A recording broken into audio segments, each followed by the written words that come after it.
We're at the very tail end of the summer now, and I thought I'd pull together a few of my favourite plants, which are all easy to grow, and they will give you loads of colour from late summer and into the autumn. So the first one I'm going to start with is the Rebeckia here. I mean, what's not to love about these fresh and sunny flowers? These are usually produced in great abundance, and they just look really pretty in the border. Another one of my favourites is the Japanese anemones. Now, these come in shades of white and pink, some getting quite dark.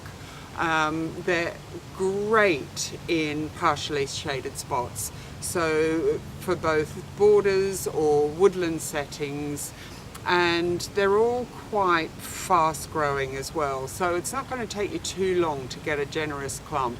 Agastaches, now these form these upright spikes, mainly in shades of blue or purple, but you can also get pink, white and even orange coloured ones.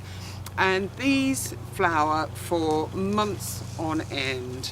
The bees love them, so they're really good for a wildlife garden. What else have I got here? I've got little liriopes down the front here. Now, these might not set your heart racing, but to me they're absolutely invaluable.